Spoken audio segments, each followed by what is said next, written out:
сайн инженерүүд гэдэг бол тэр код хурдан бичдэг хүмүүс биш ээ. Асуудлаа бүтэн ойлгоогүй байхдаа кодо бичгээ яарад идэг те. Тэгээд эн чинь AI одоо тэр софтвер инженерүүдийг хэрэггүй болох гээд байгаа юм биш үү. Тэгээ энэ бид нар өөрсдийнхөө давуу талыг алдах гээд байгаа юм биш үү. Тэгтээ зөвхөн 30% нь тухайн тэр AI-ийн тусалж бичиж өгсөн кодыг ерөөсөө харахгүйгээр шууд 100% итгээд тэр кодыг нь бүтэн ашигладаг юм байна гинэ. Hey guys, за юу цаанд бэлгүүтэй байна. За энэ 100-ыг болохоор мэдээллийн технологийн 900 гэж ярьдаг. Гэхдээ яг ингээд салгаад авч үзэх юм бол яг одоо мэдээллийн технологи дотроо хиймэл оюухан буюу AI-ийн одоо 90 гэж яригдгаар юм 90 бид нар яг одоо амьдарч байна. Тэгээ энэхүү одоо яг цаг хугацаа айгүй сонирхолтой, ялангуяа яг шинээр одоо програм хэмжийн хөгжүүлэгчийн инженер болж ажиллая гэж бодож байгаа. Эсвэл энэ салбар руу орё гэж бодож байгаа. Эсвэл дөнгөж орсон хүмүүст бол одоо маш тийм сонирхолтой 900 болж байна. За тэгвэл энэ хүү бичлэгээрээ би та бүхэнд AI-ийн 900-д хэрхэн програм хэмжээ хөгжүүлэгч инженер болох тухай одоо сонирхуулгаар бэлтлээ. За энэ хүү бичлэг маань миний өмнөх бичлгүүдийг бодвол арай өөр байгаа. За бүгдээрээ Raymond Fu гээд компьютерийн шинжилгээ ухааны алдартай профессорын хэрхэн AI 900-д програм хэмжээ инженер болох тухай бичлэгийг үзээд тэгээд тэрэн дээр нь би санаануудаа нэмээд тэгээд та бас тайлбарлаад явна гэсэн үг. За ингээд бичлэгтээ орцгоё.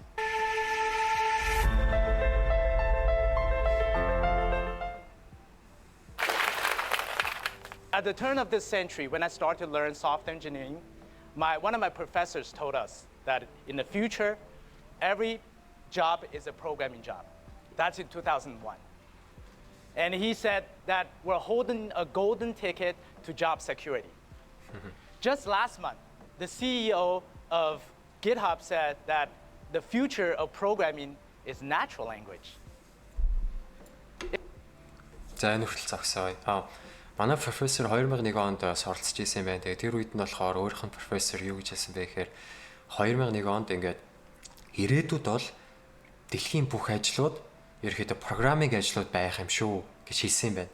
Тэгсэн чинь 2025 онд GitHub-ийн CEO, GitHub гэдэг нь болохоор одоо бас Microsoft-тэй холбоотой яг энэ кодуудыг хооронд нь одоо историйг нийлүүлдэг тийм нэг тийм version control system байдаг. Тэгээд тэр системийн хамгийн алдартай хувилбар нь GitHub гэдэг хувилбар байдаг. Тэрний захирал болохоор 2025 онд программинг хэл бол одоо natural language байна гэж хэлсэн юм байна. Энэ юу гэсэн үг вэ гэхээр программинг хэл бол өөрөө зүгээр л энгийн одоо бидний ярьдаг хоорондоо ярьдаг хэл шиг хэл болно гэж хэлсэн юм байна. Яа. Яг энэ дээр нэг зүйл хэлэхэд одоо яг программинг language гэдэг нь яг ингээд бид нар програм бичиж байгаа боловч энэ чи яг нөгөө компьютер өөрөө ойлгодог хэл биш. Хүмүүс нэг зүйлийг андуураад байдаг. Тэр нь юу вэ гэхээр бид нар ингээ код биччихээр бидний тэр бичсэн кодыг компьютер ойлгоод ингээд юм руу хөрвүүлээд байд юм байна гэж бодоод байдаг. Яг үндэ тийм биш. Тэгэхээр компьютер бол өөрөө 1 0 гэсэн хоёрхан цифрыг л ойлгодог тийм. Switch on and off зөвхөн хоёрхан утгыг л ойлгодог. Тэр утгыг одоо хөрвүүлдэг тийм тусдаа одоо тийм программын хэлүүд гэж байдаг. Энэ хэлт нь болохоор ерөнхийдөө илүү assemble хийдэг language буюу одоо assemble language гэж бид нэрлэдэг.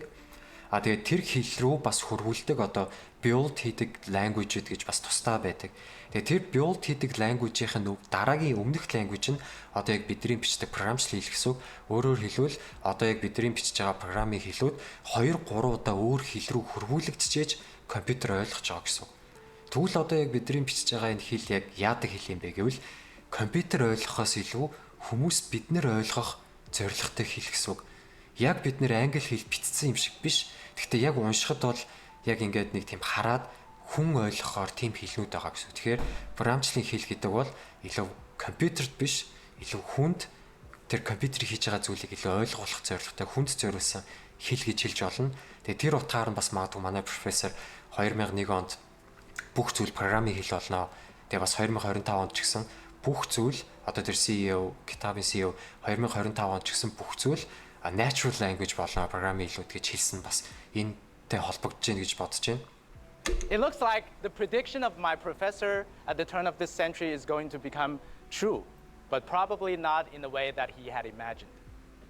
Artificial intelligence is capable of writing code for you through a natural language prompt. GitHub Copilot can complete code for you and fix bugs for you. And ChatGPT can create an entire project for you within seconds. And all these tools are available to anyone. So I find myself wondering, have we lost our golden tickets to job security? 2025 онд ингээд одоо бид нар бол ингээд хүссэн зүйлээ AI-аар кодыг бичүүлдэг болчлоо. Бид нар ямар нэг зүйл хийлгийг гэвэл ChatGPT-д хэлээд ч юм уу те. Шууд ингээд бүтэн кодыг бичээд өгдөг болчлоо. Тэгвэл одоо яг нөгөө 2001 онд хэлжсэн профессорын хэлээдсэн зүйл нь биелээд байгаа юм биш үү гэж хэлж байна л та. Одоо ингээд бүх зүйл programming language болно. Гэхдээ манай хүн болохоор илүү нөгөө энийг CEO ч гэсэн natural language болно гэж хэлжсэн санаа нь энэ магадгүй ингээд илүү англи хэлтэй төстэй программын хэл болно гэж хэлжсэн чинь яг үүндээ зүгээр англиар бид нэр AI дүүг хэлэнгүү тэр нь биднэрт AI нөөрэ код хөрвүүлээд өчлөө гэдэг санааг хэлж байна. Өөрөөр хэлбэл яг бидний хүсснээс арай өөрөөр одоо бидэрт код өгдөг болчлоо. Илүү одоо тийм natural language болчлоо. Гэхдээ бид нэр арай бодож байсаас арай өөр өнцгөр тийм болчлоо гэж хэлж байна. Тэгээ манай хүн гайхсан байна. Үнэхээр одоо зүгээр англиар юм хэлэнгүүд биднэрт код бичээд өгдөг болчлоо. Бүтэн complete code. Тэгвэл бид нар нөгөө ажилд орох одоо нөгөө ажлынхаа тэр golden ticket-тэй буюу одоо баталгаатай ажилд орох тэр ажлын байраа ингээд алдах гээд байгаа юм шүү гэсэн санааг хэлж байна. And as a CSTU professor and a father to a daughter who studies computer science, there's a bigger question for me. If AI is going to do programming, does it still worth it for us to learn software engineering anymore?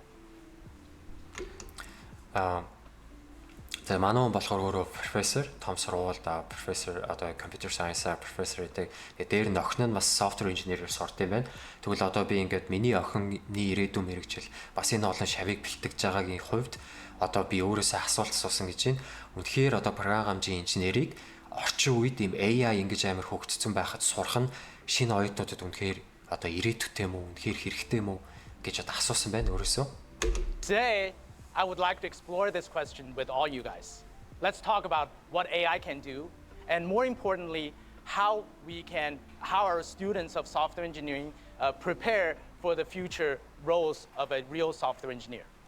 За тэгээд үнэхээр энийг та бүхэнтэйгээ ярилцахыг хүссэн. Тэгээд үнэхээр бас software engineer-ийн рол нь ирээдүйд яаж өөрчлөгдөх юм болоо. За ер нь бол яг одоо бол бичлэг рүүгээ орж эхлэх гэдэг нь манай. So let's dive in. First, let's talk about what AI is good at. In terms of programming, AI is really good at generating thousands of lines of code. It translates between programming languages. It can create user interfaces and fix bugs for you. And it excels at repetitive tasks and pattern recognition. Once I asked ChatGPT to create a project for me. За манай хүн болохоор ихэдөө AI бол үнэхээр амар орчин үед бас сайн хөгжсөн. Ялангуяа repetitive task буюу одоо яг олон давтагддаг гар ажиллагаатай таскуудыг бол үнэхээр ChatGPT мундаг хийж байгаа. Нэг чат бичгээд бүтээн ажиллагаатай одоо кодод бол ингээд өгж байгаа гэдэг санааг хэлж байна. Орчин үед бол ер нь бол айгүй хөгжсөн гэдэг санааг хэлж байна. A dating app like Tinder in Python.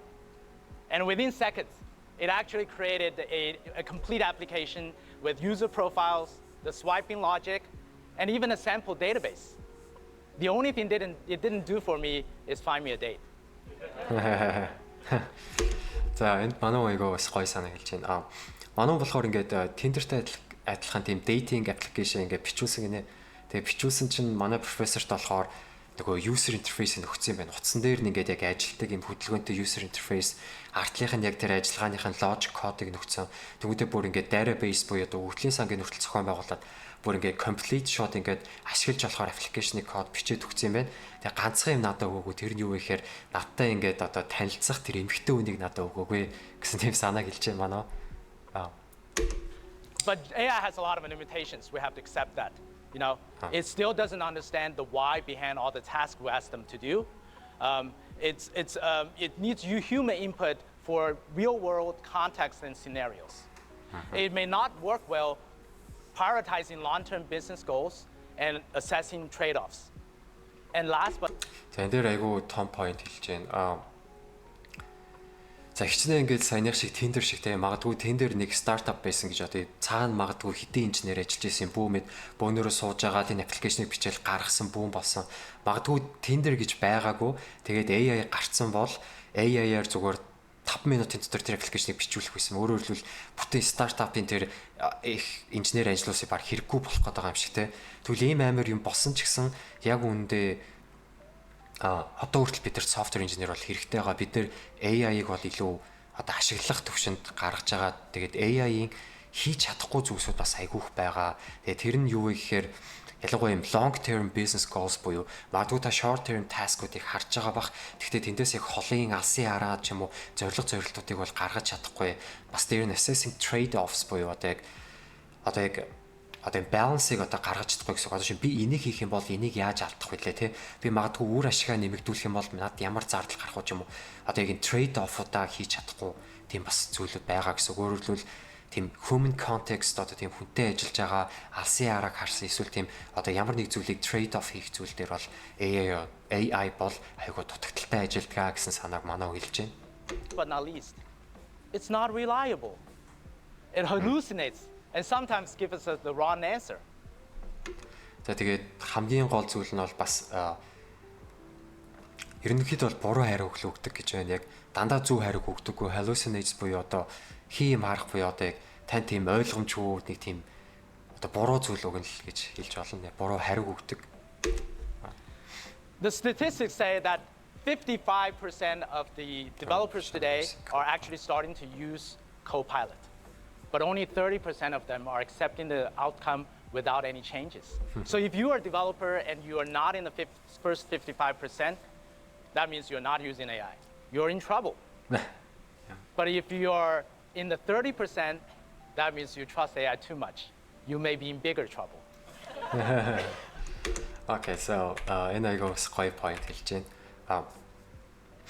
Тэгэхээр нийт developer-уудын 55% нь Copilot-ыг ашигладаг юм байна. Copilot гэдэг юу вэ гэхээр Microsoft-ийн гаргасан ChatGPT-тэй хамтарсан юм автомат оршоод editor дээр нь те одоо код бичиж байгаа текст програм дээр нь кодыг одоо бичээд өгдөг тийм одоо туслах AI гэж хэлж болно.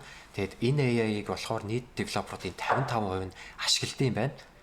Тэгвэл зөвхөн 30% нь тухайн тэр AI-ийн тусалж бичиж өгсөн кодыг ерөөсөө харахгүйгээр шууд 100% итгээд тэр кодыг нь бүтэн ашигладаг юм байна гинэ. Тэгээд энэ дээр юу гэсэн бэ гэхээр хэрвээ та энэ 55% буюу яг та одоо Copilot-ыг ашиглахгүй байгаа бол та маш өндөр эрсдэлтэй алхамд байна. Гэхдээ бас нөгөө талаараа та энэ Copilot-ийн бичиж өгсөн кодыг ерөөсөө шинжилгүйгээр харахгүйгээр шууд л одоо за энэ кодыг ашиглачигээ та нэгтлэхгүй шууд ашиглаад байгаа бол та бүр өндөр аюулт байна гэдэг санааг хэлж байна. Өөрөөр хэлбэл та 55 дотор байхгүй бол аюултай байна. Энэ 30 дотор орвол та бүр их аюултай байна гинэ. Funny. And you are not in the first 55%, in the third. All right, so all the leading AIs today are built on top of large language models, and it's trained on the text of human knowledge. It's impressive. If you give a clear prompt, it'll give you very good results. But all the strategic thinking are still us. It's the human. And you can think of AI as a brilliant junior developer that you hire to your team, and they can do a lot of jobs very quickly and efficiently. But it's up to us, human, to define the vision, to validate the results, and ensure what we're building is good for the society. Тэгэхээр манайны хэлж байгаа санаа болохоор энэ AI бол одоо large language model дээр бүрдсэн. Large language model нь ерөнхийдөө өөрөө датагаа хүмүүсээс авдаг. Бид тэр датаг нь өгч байгаа, бидний датагаар сургагдж байгаа гэдэг санааг хэлж байна. Тэгвэл AI бол айгүй impressive те ингээд яг ингээд prompt буюу яг юу хийх гээд байгаа гэсэн санаагаа бид яг тодорхой өгчих юм бол бидэрт AI-д бол баг хийж чадахгүй зүйл баг л байхгүй болох гээд байна. Тэгвэл бид нэр яг бодож тэрийг гаргаж ирж байгаа. Тэгээд тэр стратегийн одоо тэр чухал том шийдвэр гаргалтуудыг бол бид нэр өөрсдөө хийж байгаа. Өөрөөр хэлбэл яг эднэр хийж өгч байгаа ч гэсэн яг эцсийн decision-ыг бид нэр гаргаж байгаа гэдэг санааг хэлж байна. Тэгээ бас энэ дээр ингэж хэлж байна. Бид нар ингээд магадгүй нэг developer, junior developer хөсөлж аваад ажиллуулж болно. Тэр нь AI ашиглаад янз янзын юмнууд гаргаад англи айгүй хурцтай танд ажил хийж өгч болно. Гэхдээ одоо яг тэр ахлах хөгжүүлэгч эсвэл яг тэр хүнийг хариуцж байгаа хүн нь л яг тухайн ажлыг яг ашиглахгүй юу эсвэл яг тухайн хүний гүйцэтгэлийг болохгүй юу гэдгийг тухайн хүн л шийднэ гэсэн тэр санааг хэлж байна. Өөрөөр хэлбэл 1000 гоё юм хийсэн ч гэсэн хамгийн эцсийн шийдвэрийг энийг яг ашиглахгүй юу гэдэг санааг хүн гаргана гэсэн санааг хэлж байна. Тэгээ энэ бол айгүй сонирхолтой санаа.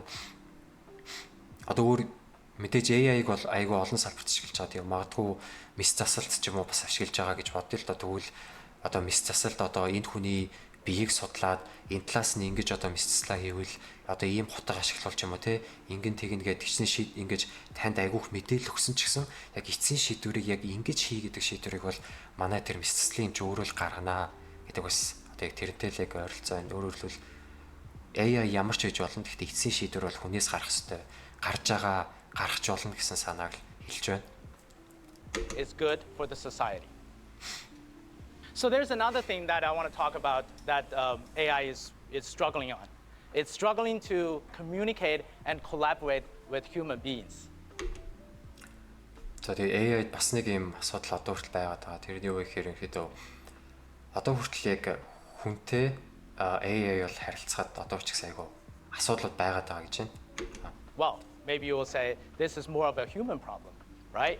Тэгээд энэ илүү хүмүүсийн асуудал юм шүү гэж байна. Тэгвэл яг AI-тай биш бид нартай байгаа юм шүү. We humans sometimes deal with the same problem too. But this is something, we will have to work out. Let AI do what AI is good at. And we humans can take care of the boring jobs, such as handling office politics. Тэгэл яг хүмүүс тэгэл яг AI-г өөрийг нь тэр хийж байгаа зүйлүүдийг хийлэхгүй. AI-г яг юунд сайн байна тэрийг нь хийлэг. Тэгээд хүмүүс өөрсдөө тэгвэл яг өөрсдийнхөө тэр хийдэг ажлаа үлцэн ажлуудын тэгвэл зөвхөн хийсэн зөвөр юм шүү. Жишээ авах юм бол одоо чинь офисын политик гэхээр одоо яг тэр офисын соёл ч юм уу тий одоо тэр офисын одоо улс төр офисын тэр соёлыг чинь одоо хийдэг ч юм уу тий нэг офис ажил гэдэг шүү дээ. Тэр талаар л яг ярьж байна. All right, so talk about the capabilities and limitations of AI. Now we can take a look at the software engineering roles.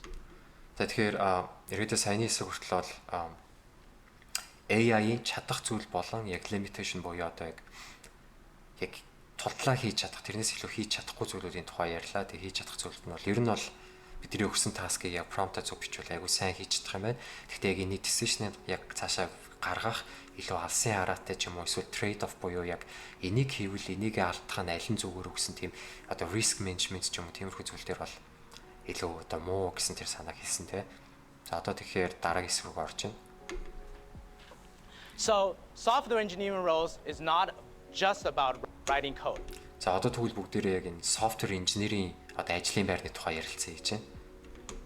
It actually talks about, we need to understand what the user needs. We need to collaborate across roles and also making tough decisions with empathy and responsibility.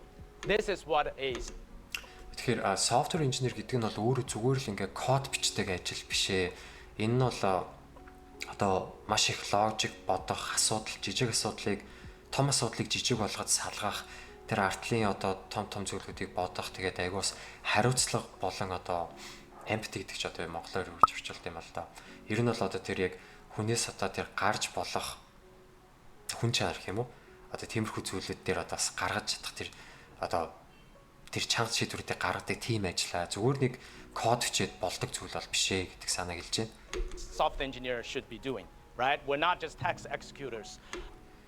Яа, бид нар бол одоо software engineer-үүд. Тэгээ бид нар бол зүгээр нэг ингээд нэг тийм одоо text executor буюу одоо ингээд бид нар зүгээр л ингээд нэг юм бичээ тэрийг ингээд ажилуулдаг хүмүүс биш ээ гэдэг санааг хэлж байна. The best engineers are not the ones who code the fastest, but the ones who think the deepest. So тэр сайн инженерүүд гэдэг бол тэр код хурдан бичдэг хүмүүс биш ээ. Харин эсвэргээрээ хамгийн тэр гүн зүйлийг бодож төлөвлөж чаддаг хүмүүс нь л хамгийн сайн инженерүүд байд юм а гэдэг санааг хэлж байна. Тэгээд энэ бол ер нь хаасайг аягүйх гардаг. Ялангуяа яг шинээр төгсөж байгаа ч юм уу эсвэл яг ингээ coding, programming одоо хангамжийн инженерийг сурж байгаа хүмүүс гардаг зүйл юу гэхээр асуудлаа бүтэн ойлгоогүй байхдаа код бичгээ яарад байдаг те. Одоо ингээд нэг юм сонсонгуудаа нэг юм e-commerce вебсайт байгаа ч юм уу те. Ингээд түүнээс сонсонгуудаа би гис код биччихье, би биччихье. Ийм аппликейшн юм уу би хийчихье. Ийм асуудал байгаа юм уу би хийчихье гэд яг тэр код бичих нь яг хамгийн гол зүйл юм шиг бодоод байдаг. Гэтэ яг үүндээ сайн програм хамжийн инженер, ер нь ямар ч инженерийн салбар, нисгэн инженер вэ нүү, барилгын инженер вэ нүү, хамгийн их удаан хийгдэх зүйл бол тэр төлөвлөлт, тооцоололт, тэр асуудлыг задлах дээр л одоо хамгийн одоо их цагаа зарцуулдаг гэсэн үг. Яг заримдаа амар инээдтэй ингээд айгүй удаан бодно те 20 минут 30 минут бодно, заримдаа хэдэн цаг, заримдаа бүр хэдэн өдөр бодно. Тэнгүүтээ бодож буцаж аваад бичиж байгаа код нь 10 мөр код ч юм уу 20 мөр код, заримдаа 5 мөр код л бичдэг, тэгж удаан бодож аваад. Тэгэхээр тэр хэр олон мөр код, хэр хурдан бичигдэй ч юм уу, одоо юу бичдэг нэг чухал биш. Хамгийн гол нь та яг юу бичээд байгаа нь л хамгийн чухал гэсэн үг. Тэгэхээр бас энийг үзэж байгаа магадгүй бас одоо залуу инженерүүд ч юм уу те, одоо эсвэл энэ инженерийг бас сурахыг хүсэж байгаа програм хамжийн инженерийг одоо сонирхож байгаа хүмүүс байх юм бол код бичих нь нэг тийм чухал биш шүү. Яг юу бичээд байгаагаа ойлгох нь, асуудлаа задлаад яг цаашаага одоо яг гүнзгий бодож сурах нь л хамгийн чухал шүү. So a good engineer will take messy problems, ambiguous problems, and guide machines towards a structured and meaningful outcomes. За тэгэхээр сайн инженер бол асуудлыг задлаад, шинжилээд тэгээд тэрийг маш тийм одоо meaningful outcome буюу одоо айгу structure болгоод яг тийм ойлгомжтой байдлаар одоо ингэж гаргаж ирч чаддаг хүмүүс байдаг гэж хэлж байна. So there are system architects who design the best solutions. And they should be the AI collaborators who use AI to implement those solutions. And then they need to be ethical technologists to make sure the solutions that we're building are truly benefiting human beings. Тэгэхээр яг жинхэнэ сайн инженерүүд бол яг тэр архитектурыг яг хийж байгаа тэр артлын том зүйлийг зохион байгуулж байгаа хүмүүс байдаг. Тэр хүмүүс харин энэ AI-ыг ашиглаад тэр зүгээр архитектурын зохион байгуулалтаа туслалцуулаад тэгээ кодыг нь тэр AI-аар бичүүлээд тэгээ дараа нь яг хамгийн сүүлд нь яг бидний хийсэн зүйл яг одоо үнэхээр одоо энэ хүмүүст одоо тэр бизнес ч юм уу яг үр өгөөжтэй байна уу гэдгийг яг гаргаж яг тэр тооцооллыг одоо гаргаж чаддаг хүн л бол яг жинхэнэ инженер байдгаа л гэдэг санааг хэлж байна. So AI is actually democratizing a lot of complicated technical tasks. Like today, a designer can mock up an application and then, it's just with a prompt. And also marketers, they don't need data engineers. They can just run data analytics with some, without writing any code. Does that mean software engineers are losing our advantages? Ийм санааг хэлж байна. Одоо ингээд орчин үед болохоор маркетингийн ажилчид ч юм уу бизнесийн ажилчид зүгээр одоо AI ашиглаад өөрсдөө код бичүүлээд өөрсдийнх нь демо аппликейшн авдаг болчлоо. Заавал нэг жижиг юм хийхин тулд ингээд софтвер инженер хүмүүст хэлээд авах шаардлагагүй өөрсдөө хийдэг болчихжээ. Тэгээд эсвэл ингээд ямар нэг зүйл дээр судалгаа хийж байгаа бол заавал нэг database-ийн хүн ч юм уу одоо тийм database инженер хүн хэрэггүй. Зөвхөн analytic-ийн хүмүүс нь өөрсдөө тэр датагаа ингээд сургаад ажилуулад ерөөд бол тэр софтвер инженерүүдийн хийдэг юмнуудыг энгийн хүмүүс зүгээр AI-тай харилцаад хийдэг болчихжээ гэсэн санааг хэлж байна. Тэгээд энэ дээр бас нэг жишээ авахад манай Монгол ч гэсэн иймэрхүү зүйлүүд айгүйх байдаг. Одоо ямар нэг аппликейшнийг ингээд хий гэхээр ингээд өмнө ингээд нэг тийм демо аппликейшн буюу нэг тийм жижиг одоо ажиллаж байгаа тестийн хувилбар нь айгүй хэрэг болдог. Яагаад гэвэл бид нар нэг яг юу хийх гээд байгаа вэ гэдгийг нэг эхлээд төрүүлээ нэг жижиг нь одоо тэр хэсгийг нь одоо тэр бусад бизнес ч юм уу маркетингийн хүмүүст харуулахгүй бол тэр хүмүүс чинь яг одоо бидний ярьж байгаа тэр логикийг шууд ойлгохгүй, тийм учраас тэд нар тийм нүдэнд хардагдаж гарт баригдах тийм зүйл хэрэгтэй учраас тийм жижигэн демо аппликейшн бичиж өгдөг. Тэгээд орчин үед болохоор яг манай нэг хэлж байгаа санаа бол одоо тэр маркетингийн ажилч ч юм уу заавал та нар нэг ажиллахгүй ч гэсэн зүгээр нэг ажиллаж байгаа юм шиг харагддаг аппликейшн төр бичээд өгөөш бид нэр захиралтай танилцуулгасан ч юм уу тиймэрхүү зүйл хийх шаардлагагүй. Орчин үед бол зүгээр л AI-тай харилцаад тийм хотлоо нэг юм харуулдаг болцсон. Тэгээд эн чинь AI одоо тэр софтвер инженерүүдийг хэрэггүй болох гээд байгаа юм биш үү? Тэгээ энэ бид нар өөрсдийнхөө давуу талыг алдах гээд байгаа юм биш үү гэдэг одоо санааг нь төвшүүлж байна. The answer is no. Actually, Тэгээ хариулт нь бол үгүй гэж хэлж байна. It still remains essential for software engineers, and the reason is as follows. First, we understand AI better. Тэгэхээр энэ бол үгүй тийм биш. Тэгээд яг гол зүйл нь бол яг тэр артлынхаа фундаментал тэр инженерингтэй байдгаа. Тэгээд яг одоо хэлэх баримтуудаас шалтгаалаад биш гэдгийг тайлбарлая гэж. We not only know how to prompt, we also know what's under the hood. The models, the data pipelines, the limitations and risks. And the understanding of these are very important because AI is integrated into every product we're using and we're building in the future. Second, we can make better use of. За эхний зүйл нь юу гэхээр яг манай AI бол одоо яг тэр software engineer гэдэг хүмүүс бол яг тэр ард нь болж байгаа бүх процессыг ойлгож байгаа хүмүүс ээ. Магадгүй өөр хүмүүс айгүй хурд нэг зүйл хийлгэсэн байж болно. Тэрийгээ тэгэл AI-аар засуулаад гэж болно. Гэхдээ яг ардлынх нь яг тэр бүтэн процессыг одоо тэр явж байгаа pipeline буюу одоо яг ямар стейжээр дамжаад яаж явсараад ийм болж байгаа тэр бүх процессыг нь мэдхгүй одоо тэр хүмүүс хийж байгаа. Тэгэхээр software engineer бол яг тэр бүх зүйлүүдийг мэдчихэж байгаа. Арын тэр зүйлүүдийг мэдчихэж байгаа учраас одоо стил одоо ямар нэг асуудал гарахад тэрийг нь одоо засах, хандл хийх хүмүүс бол стил одоо тэр software engineer-үүдээ гэсэн санааг хэлж байна. AI when building software. Second, we can make better use of AI when building software. So nowadays, anybody can, prototype a demo or create a simple application of features. But softwares think of the bigger picture. We are actually using AI to build a production-ready software that is scalable, reliable, with long-term maintainability. За магадгүй ингээд AI айгүй гоё юм демо аппликейшн бичээд өгдөг болсон байж магадгүй те. Ингээд та магадгүй чинь яг түрүүний манай профессор хэлснээр та нэг Tinder аппликейшн бичээд өгөөч гэд хэлчих юм бол магадгүй тань Tinder аппликейшнийг бичээд өгчлөө гэж бодъё. Гэхдээ энэ бол яг жинхэнэ амьдрал дээр хангалттай юу? Энэ бол хангалтгүй.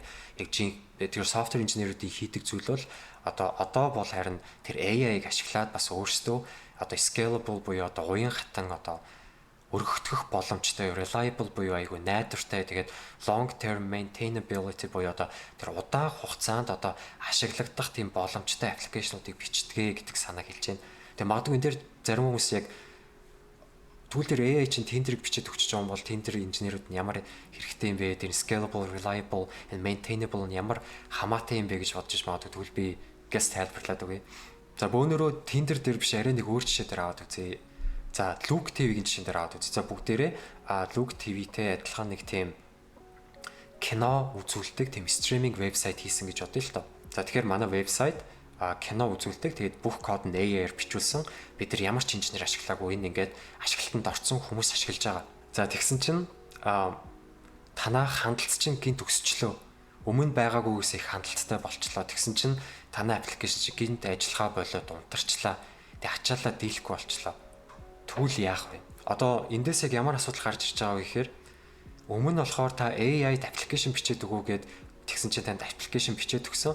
Гэхдээ одоо та яг асуудал нь ингээд манай аппликейшн ажиллагаа болчлоо гэдэг асуудал болохоос та яг юунаас болоод ажиллагаа болцсон гэдгийг мэдэхгүй байгаа байхгүй. Тэр асуудлыг нь яг тэр олон хүн орсноос болоод яг энэ хэсэг нь те кодынх нь энэ хэсэг нь ажиллагаа болчих. Тэгвэл бид нар кодынх нь энэ хэсгийг өөрчлөе. Эсвэл энийг нь одоо илүү өргөдгий, нэмий. Яг энэ хэсэгт зориулсан RAM, CPU, hard-ыг нь нэмий те. Одоо тэр бүх зүйлүүдийг нь яг тэр асуудлыг оншилж чадах хүн одоо хин юм бэ? Стил инженерүүд байгаа гэсэн үг. Энэ хэсгийг бол одоо энгийн хүн зүгээр өөрөө AI-тай бичээд оролдох боломжгүй. Яг инженер өөрөө шалгаад тэгээ дараа нь инженерийн шалгасны дараа асуудлаа өргөтгөөд тэргээ магадгүй AI-аар засуулна яана өөртөө хийж болно гэсэн үг. Тэгээ энэ дээр нэг жишээ авахад та бас саяны Look TV-г мэдчихэж байгаах. Яг энд бас асуудал гарч исэн. Look TV ингээд зүгээр л ажиллаж исэн ямар ч асуудалгүй одоо стриминг одоо тэгээ кино үзүүлэх платформ. Тэгсэн чи юу болсон бэ гэсэн чи 37 дугаар Точко гэдэг кино гараад тэрний хамгийн сүүлийн ангийг Look TV дээр стриминг хийсэн чинь Look TV унтсан тэр өдөр. Тэгээ яагаад унсан бэ гэхээр 37 дугаар Точкогийн бүх ангийг хүмүүс үзэхэд өмнө байгаагүй их асар их хандлтууд ороод ирсэн чинь нөгөө серверийнх нь ачаалал даахгүй болоод унтарсан гэсэн үг. Тэгэхээр энэ яг юутай холбоотой вэ гэхээр энэ scalable, reliable, maintainable гэсэн яг түрүүний одоо манай профессорын хэлж байгаа санаануудтай ойлгомжтой ямар ч хандлт орж ирсэн тухайн хандлтанд тохируулаад серверийн ачааллыг өөрсдөө уян хатан байдлаар шийддэг. Тэгээд байнгын найдвартай, тогтвортой бас байнгын одоо тэр үйл ажиллагаа хангасан системийг хийх нь ганцхан кодоос шалтгаалдаггүй, ганцхан бас AI-ийн хийж чадахгүй зүйлээ гэдгийг манай инженер биш манай профессор хэлж байна. Finally, we are making AI better. We fine-tune models, we optimize the performance and improve usability. we make AI available and useful for everybody else. The next generation of AI are still built by software engineers. Бас айгуу гой санагдаж байна. Яг энэ AI-ыг хөгжүүлээд байгаа хүмүүс чинь энийг сайжруулад байгаа хүмүүс чинь яг тэр програмчийн инженер гэдэг хүмүүс нь өөрсдөө шүү дээ. Бид нэр одоо AI-ыг хөгжүүлнэ. Одоо шинээр гарч ирж байгаа шинэ үеийнхэн ч гэсэн ирээдүйд гарч ирсэн сайжруулсан AI-ыг дахиад сайжруулад явна. Энэ үе бол ингээд яваад байна гэсэн санаа хэлж байна. Do you guys remember this quote from CEO of GitHub? This is not in reality yet. It's still up to the software engineers to improve AI and make this happen. So Тэгээ яг одоо ч гэсэн яг тэр бас GitHub-ийн CEO ярьсан байна. Одоо ч гэсэн яг AI-ыг яг хаашаа чиглүүлэх нь одоо ч гэсэн инженеруудын гарт байгаа л гэдэг санаа хэлж байна. Software engineers were not losing the golden ticket to job security. За тэгэхээр ийм одоо түрүүний ярьсан шалтгаанууд байгаа учраас одоо манай програмчийн инженерүүд маань одоо тэр ажлынхаа баталгааг алдаагүй байх нэ гэдэг санааг хэллээ. As a matter of fact, we're collecting even more. Because we're no longer just building software. We're actually Тэр бид нар одоо яг үндэ ажлын байр алдаагүй харин ч бид нар илүү ихийг бүтээж ийн, илүү их ажлын байруудыг нэмж ийн гэж хэлж байна. building the future intelligence itself. And how we train, direct, and supervise AI today will define the kind of systems, technology, and society that we're building tomorrow. Тэгээ яг л түрүүний санааг хэллээ. Одоо бид нэр AI-г хөгжүүлж байгаа. Тэгээ бид нэр AI-г одоогийн инженерүүд яаж хөгжүүлэх нь ирээдүйн системийг, технологиг, ирээдүйн нийгмийг бас одоо маргаашийн таны ирээдүйг бүтээх зүйлийг бид нэр өөрсдөө бүтээж байгаа шүү гэдэг санааг хэлж байна. AI is raising the floor, but software engineers were raising the ceiling. And I want to share this not just with you can applaud. That's За ингээд нэг үе юу гэж хэлж байна. AI бол ингээд шалыг өргөтгөөд явж байгаа. Гэхдээ бид нар бол таазыг нь өргөтгөөд явж байгаа хүмүүс юм шүү л гэдэг санааг хэлээд байна. Яа. Би нүгээрээ юу ч хэлэх гэж байгаа бол бүгдээр цаашаа харъя. It's okay. I want to share this with not just system engineers. This is for everyone, all right? We have AI that's rooting us up from the floor, but it's human that we have to reach. Okay. За бид нар таазанд хүрэх гээд байлаа гэж бодъё л та. Гол санаа нь ингэхэд байгаа юм. Бид нар таазанд хүрэх гээд байлаа гэж бодъё. За таазанд. Гэхдээ магадгүй биднийг одоо шалнаас ингэж дэмжиж өгч байгаа зүйл нь AI юм байна. Гэхдээ яг үндэ таазанд яг хүрээд байгаа, таазанд яг хийгээд байгаа. За тэр өргөтгөөд байгаа тэр хүн чинь бид нар өөрсдөө юм шүү гэдэг санааг хэлэх гээд байна. Yeah. To the ceiling and raise up the ceiling. Okay, yeah. All right, so after all these, now we can talk about software engineering education, right? So, Yeah. In the past, coding is a very important piece of. За одоо ерөөдөө яг software engineering талаар ярилцлаа. Одоо бүгдээр яг энэ software engineering education буюу яг илүү боловсрал талаас нь ярилцъя л да. Одоо яг яаж одоо тэгвэл software engineer болж боловсрох вэ? Тэ одоо яг өмнөх stage нь гэсэн үг. Бид нар болохоор сая яг одоо яг software engineer-үүд яах вэ? Тэгвэл одоо манай хүн яг software engineer болохын тулд яах вэ? Яаж одоо орчин үед software engineer болох вэ гэдэг талаар ярих гэж байна. Software engineering education, but software engineering education is not just about writing code. It's also about teaching you how to break complex problems into steps, think logically and critically, and harness the digital tools to build solutions that really matters. Тэгэхээр software engineer нь бол яг түрүүний л хэлсэн санаа зүгээр нэг код чдэг хүмүүс бишээ. Яг энэ том асуудлыг задлаад юм жижигхэн асуудлууд болгодог. Тэгээд илүү лог талаас нь сэтгэдэг, critical thinking буюу яг юмыг ингэж гүн гүнзгий орж яг юу болоод байна гэдгийг яг гаргаж чаддаг. Тим мэрэгчлийг сурах нь яг гол software engineer юм аа. Түүнээс код чиг нь бол нэг чухал биш гэдэг санааг дахиад хэлж байна. Энд дээр бас нэг санааг нэмжлэхэд түрүү манай профессор ингэж хэлсэн. Том асуудлыг жижиг асуудлууд болгож салгах гэсэн санааг хэлсэн. Тэг ингээд ер нь яг ойр орчноо бид нар харах юм бол айгүй тийм хүнд хэцүү гэж бодсон юмнууд яг ороод үзэхээр ингээд айгүй жижигхэн тийм амархан зүйлүүд байдаг. Тэгэхээр өөрөөр хэлбэл бид нар яг юмыг томоор нь харахаар сүртэд айгаад идэх ч гэсэн яг ороод задлаад шинжлээд яг нэг ингээд алхмаар нь бодох юм бол бүх алхмуудын та зүгээр хийж чаддаг алхмууд байдаг.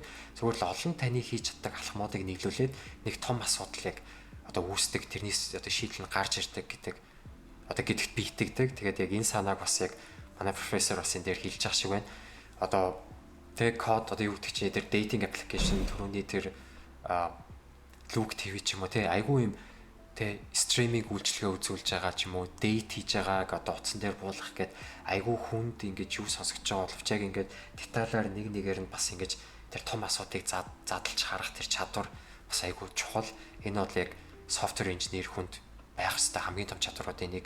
Код бичих нь бол те хэл сурах морох нь бол тэр бол дараагийн асуудал шүү. Яг нь мэдээж сурал зүгээр л дээ мэдээж сурах л ёстой. Гэхдээ та яг ингээд код бичээ гэж бодъё. Гэхдээ та юу бичгээ мэдэхгүй байвал яах? Та юу ч хамаагүй бичээд байгаа юм уу?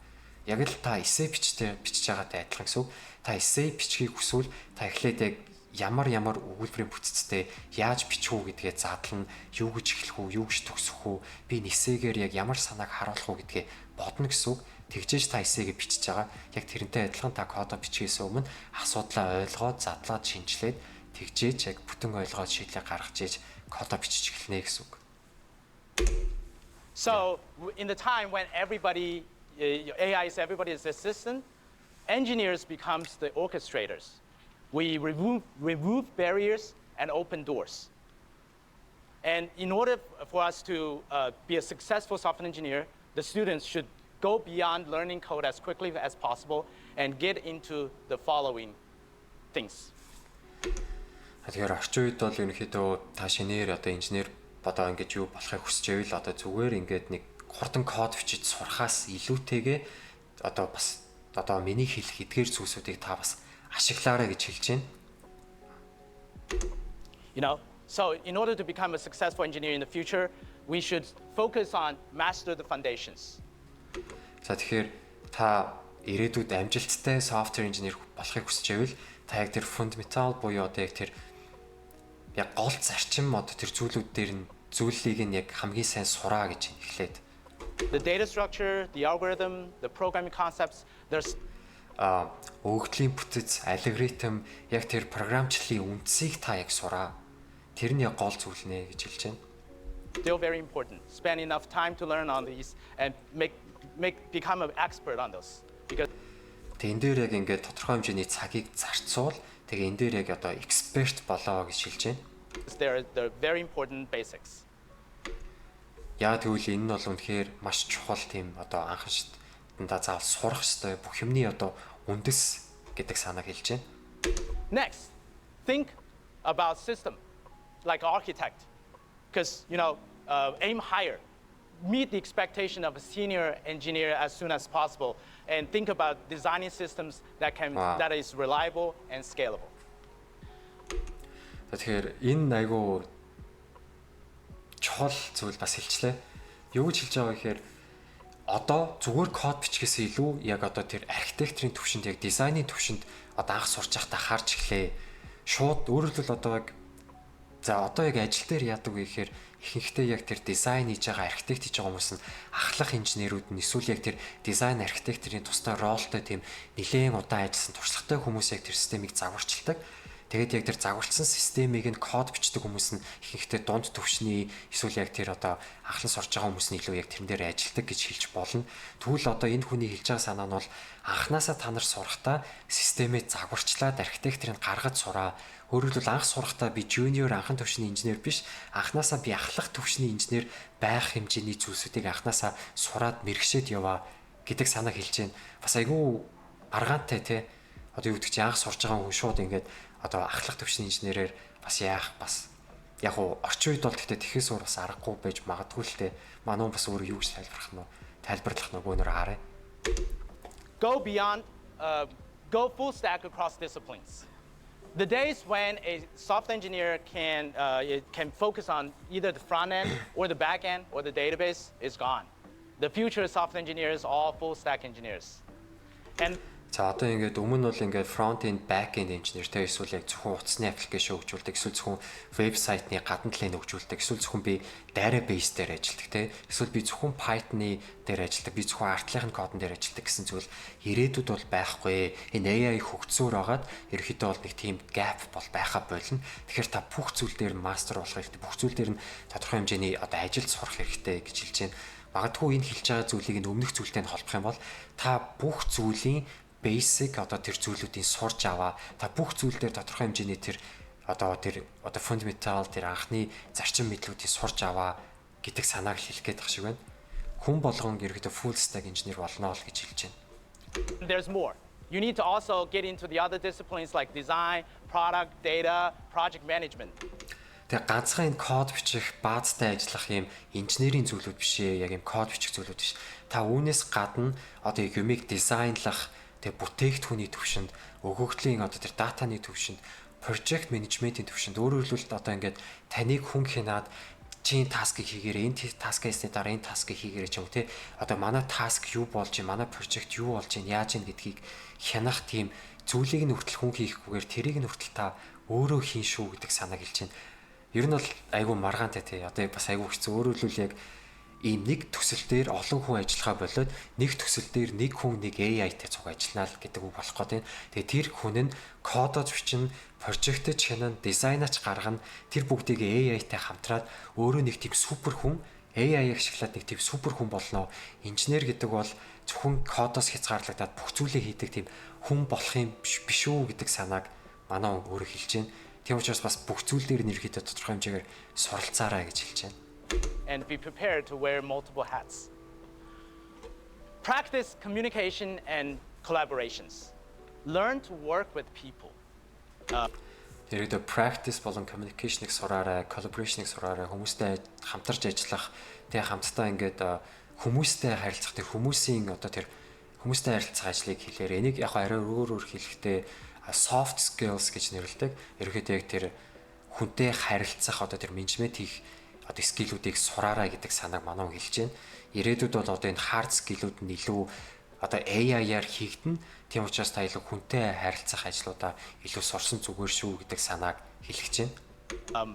Through team projects. Because in the future the way if you can explain and connect, it'll become increasingly important and it'll set you apart. Use AI as a creative partner.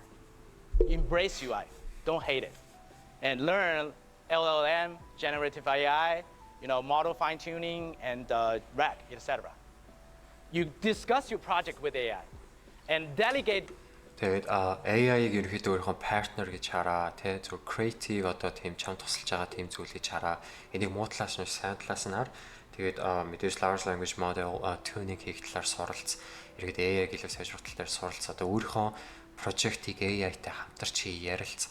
Энийг илүү одоо tool маягаар ашиглаа гэдэг санааг хэлж байна. You work to AI as if it's one of your teammates. Last but not least, stay. Энэ дээрс ингэж хэлж байгаа ерөөдөө өөрийнхөө teammate юм шиг те. Өөрөөр хэлбэл яг чиний хамтрагч юм шиг одоо AI-тай ярилцаа гэдэг санааг хэлж байна. Brainstorm хий гэдэг санааг хэлж байна. Тэгээ энийг бас би өмнө нэг өөр бичлэг дээр ярьж байсан. Хэрхэн одоо яг AI-г ашиглаж одоо өөр дээр ашигладаг вэ гэдэг дээр би бас ярьж байсан. Би хувьдаа болохоор бас гэрээсээ ажилладаг. Тэгээд манай нөгөө хамтарч ажилладаг хүмүүс бүгд өөр газар өөрөөр цагийн бүсэд байдаг учраас бид нар хоорондоо нэг ярихаас илүү чат бичлэлцээд орхичдаг.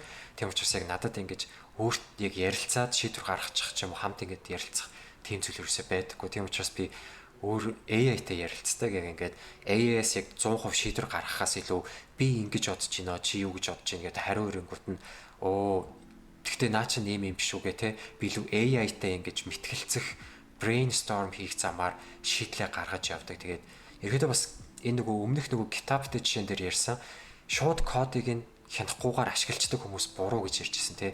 Тэгэхээр AI бол яг танд 100% хариуг бас өгнө гэж байхгүй. Дандаа тэгэж бас зөв ажиллахгүй, тодорхой хэмжээнд бас hallucination хийх магадлалтай. Тийм учраас та бас AI-аас дахин давтаж зөв үү, буруу юу, эсвэл энэ талаас нь чи юу гэж бодож байна, ингүүл яах вэ гэж тэгж асууж байвал бас хамгийн зөв хариуг өгөх боломжтой. Тийм учраас бас энэ дээр ч гэсэн хэлж байгаатай адилхан таас AI-ыг өөрийнхөө хамтрагч гэж бодоод битгэлцэх замаар хариултаа авч байгаарай гэдэг санааг бас хэлж байна. Adaptable. Tools change. principles last. So you should always focus on learning how to learn. За бидний ашиглаж байгаа програмууд, бидний ашиглаж байгаа системүүд бол үргэлж солигдно. Гэхдээ одоо зарчим, тулгуур зарчмууд бол хизээч өөрчлөгдөхгүй. Тийм учраас хэрхэн юмсыг сурах вэ гэдгийг сурч аваа гэдэг санааг хэлж байна. So in the future, when everyone can code a little, the ones who can master the craft will build the path for everyone and becomes the leader. So in the era of AI, the path for everyone, code a little, the ones who can master the craft will build the path for everyone and becomes the leader. So in the era of AI, software engineering is becoming the foundation of leadership. За тэгэхээр ерөөдөө AI ингээд код бичдэг болсон. Тэгээ дээр нь баг хүн болгон тэгээ заавал software engineer хүн болгох юм код бичдэг болцсон үед software engineer-ууд яаж ялгарх юм бэ гэвэл илүү тэр complete system тэгээ одоо яг тэр бүгдийг хийж чадсан тэр хүмүүс бол илүү одоо тэр бүх цогцоор нь тэгээ ганцхан код бичих гэж тийш тэр complete бүх юмыг хийж чадж байгаа тэр хүмүүс л бол одоо ирээдүйд яг илүү одоо дээшээ явна. Тэгэхээр AI ирээдүйд одоо энэ AI-ийн 90-100-д програм хамжийн инженерүүд бол илүү leadership рүүгээ чиглэх юм шүү тэ гэдэг санааг илүү хэлж байна. Та прожектоо өөрөө хариуцаад, өөрөө менежлээд, өөрөө дизайныг гаргаад, өөрөө кодоо бичээд, өөрөө тестлээд, өөрөө тэгээд гаргадаг. Өөрөөр хэлбэл одоо тэр нөгөө software engineer одоо програм хөгжүүлэгдээд дуусах үе шатанд хийгдэж байгаа бүх зүйлийг software engineer өөрөө AI-тай хамтраад ганцаараа хийдэг болох юм шүү. Тэгэхээр энэ нь илүү одоо leadership буюу тэ манлайллын одоо илүү тийм одоо ахлах тэ нэг тийм удирдах төвчний ажлын байр ирээдүйд болох юм шүү гэдэг санааг манай хүн хэлж байна. I've talked a lot about programming, but perhaps programmer is no longer the right term we should be using to refer to software engineers. The software engineers of the AI era should be visionaries. За тэгэхээр programmer гэдэг нэрэнд би одоо яг дургүй ялангуяа одоо энэ орчин үеийн одоо AI 900-д айгүй буруу гэж хэлж байна. Өөрөөр хэлбэл программист те одоо програм хөгжүүлэгч гэдэг үг одоо монголоор гэх юм уу. Яг аюу тийм дургүй ялангуяа энэ AI 900-д бол энэ програм хөгжүүлэгч одоо энэ програм хамжийн инженер гэдэг үг бол өөрөө одоо visionaries буюу одоо тэр алсыг одоо яг хардаг хүмүүс одоо яг тэр төлөвлөлтийг гаргагч те төлөвлөгч гэдэг нэртэй байвал хамгийн зөв одоо нэр болно гэдэг санааг хэлж байна. Who can define meaningful problems, a bridge builder who can connect tools, teams, and disciplines, and leaders who not only lead human beings but also lead AI. So the future doesn't belong to those who code the fastest, but it should belong to the one who think those who code the fastest. But it should belong to the one who think deeply, adapt quickly, and collaborate efficiently. They are the ones who don't just predict the future. We build the future. За тэгээд ерөөдөө яг санаануудад автаж байна. Орчин үед бол код бичдэг инженер бол тий кодыг ингээд хурдан бичдэг инженер бол одоо байх нэг хэрэггүй. Харин эсэргээрээ хүмүүстэй харьцаж чаддаг. Бусад багуудыг нийлүүлдэг тий одоо тэр AI-тай харьцдаг, хүмүүстэй харьцдаг тэр AI хүмүүсийг хооронд нь нэгтгэж өгсөн team leadership role-тай software engineer-үүд ирээдүйд одоо илүү өргөжж хөгжнөө, team хүмүүст илүү дээшээ явнаа гэдэг санаа хэлж байна. Thank you.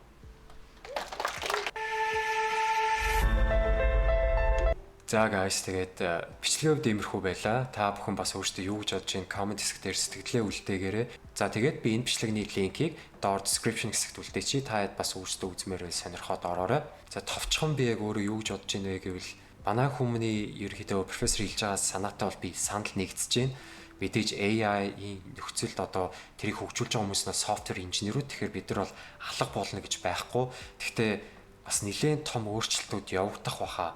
Тэгээ ялангуяа энэ шинээр орж ирж байгаа хүмүүст бас яг ямар одоо үүрэг оройл шин зүйлс гарч ирэх нь гэдг нь бас айгүй тийм надад болж байгаа эргэлзээтэй бас санагдчихэв.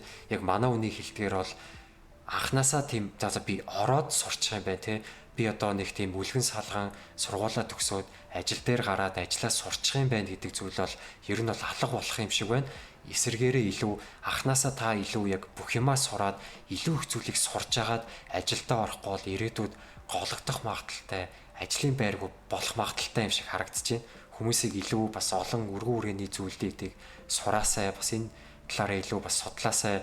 Одоо яг тэр саяны хэлсэн тэр core тэр концепцуудаа яг артлын яг юу болоод байгаа тэр зарчмуудын сураасай, нэг зүгээр нэг програмчлалын хэл зүгээр сураад битгий өнгөрөөсөө яг арын тэр зүйлүүдийг яг ойлгоод ухаараасай гэж хүсэж байна. За ингээд guys, манай бичлэг ингээд дуусч байна. За тэгээд дараагийн бичлэгээр уулзцгаая. Түр баяртай guys.